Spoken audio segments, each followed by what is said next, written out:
امریکہ بھارت اور پاکستان کے درمیان براہ راست مذاکرات کا حامی۔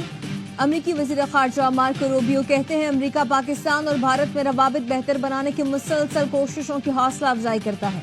مارکو روبیو کی برطانوی ہم منصب ڈیوڈ لیمی اور جرمن چانسلر فریڈرک مرز سے ٹیلی فون پر الگ الگ گفتگو، پاک بھارت کشیدگی پر تبادلہ خیال کیا۔ ڈیوڈ لیمی اور مارکو روبیو نے پاکستان اور بھارت پر زور دیا دونوں ممالک جنگ بندی برقرار رکھیں اور رابطے میں رہیں۔ گزشتہ روز امریکی صدر ٹرمپ نے مسئلہ کشمیر حل کرنے کی خواہش کا اظہار کیا تھا۔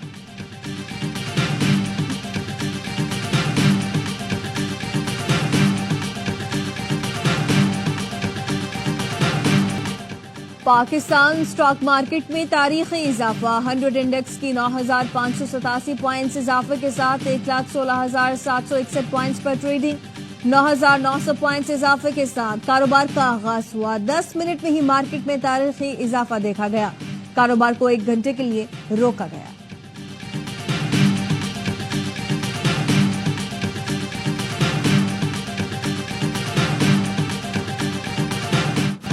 كم من فئة قليلة غلبت فئة كثيرة بإذن الله.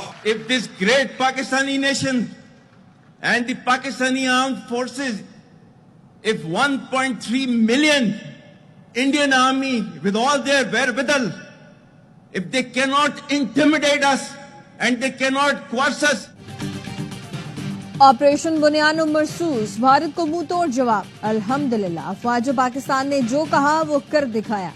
آرمی چیف نے قرآن پاک کا حوالہ دے کر کہا تھا اللہ کی مدد سے یہ کتنی بار ہوا جب چھوٹی طاقت نے بڑی طاقتوں کو شکست دی۔ جنرل عاصم منیر نے کہا تھا ملکی سالمیت کا دفاع کیسے کرنا ہے یہ ہم بخوبی جانتے ہیں۔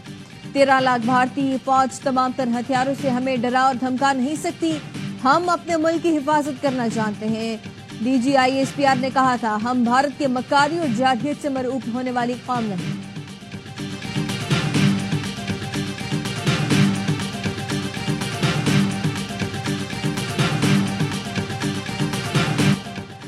سیز فائر کی درخواست پاکستان نے نہیں کی، جنگ بندی کی خواہش بھارت کی تھی۔ پاکستان نے کچھ جنگی صلاحیتوں کا استعمال کیا، متعدد جنگی صلاحیتیں آئندہ کے لیے محفوظ رکھیں۔ D G I S P R lieutenant general Ahmed Sharif Chaudhry کہتے ہیں تنازع کے دوران بھارت نے ہر رد عمل ذمہ داری کے ساتھ دیا، آپریشن کے دوران یقینی بنایا کہ کوئی عام شہری متاثر نہ ہو۔ 84 بھارتی ڈرونز گرائے، مزید آئیں گے تو وہ بھی گرائیں گے۔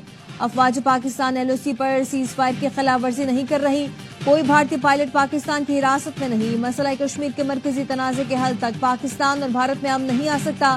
کشمیر کا مسئلہ اقوام متحدہ کی قراردادوں اور کشمیریوں کی امنگوں کے مطابق حل ہونا چاہیے۔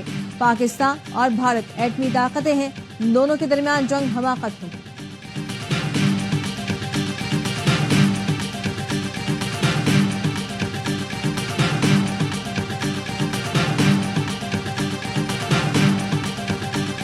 تیرہ مئی شام 5 بجے گورنر ہاؤس آنا ہے، ہم ملی نغمے بھی کریں گے، فائر ورکس بھی کریں گے، مٹھائیاں بھی تقسیم کریں گے اور میں آپ سب کا منتظر رہوں گا۔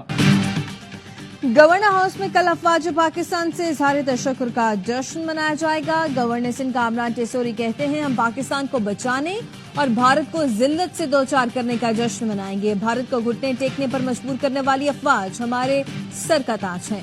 شہری اپنے پڑوسی فوجیوں کے گھر مٹھائی اور پھولوں کے ہار بھیجیں۔ کل گورنر ہاؤس آنے والوں کو اپنے ہاتھ سے مٹھائی کھلاؤں گا۔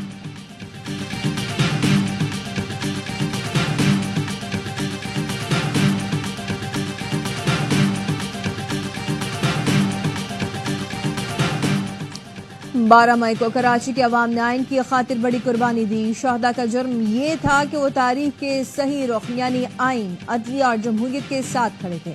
بلاول بھٹو زرداری کہتے ہیں درجنوں افراد کو شہید اور سینکڑوں کو زخمی کیا گیا۔ شہداء کا خون آج جرم کے خلاف مزاحمت کی ایک توانا علامت ہے۔ یہ دن قومی تاریخ میں ہمیشہ سیاہ دن کے طور پر یاد رکھا جائے گا۔ پیپلز پارٹی شہداء کے خاندانوں کے ساتھ غیر متزلزل یکجہتی کے ساتھ کھڑی ہے۔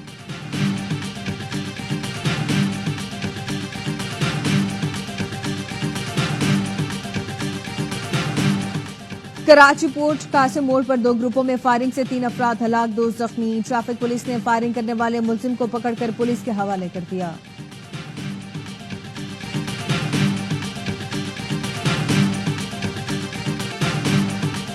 اور وراٹ کوہلی کا ٹیسٹ کرکٹ سے ریٹائرمنٹ کا اعلان. کوہلی نے 123 ٹیسٹ میں 9,230 رنز بنائے, 30 سینچریاں اور 31 نصف سینچریاں بھی سکور کی.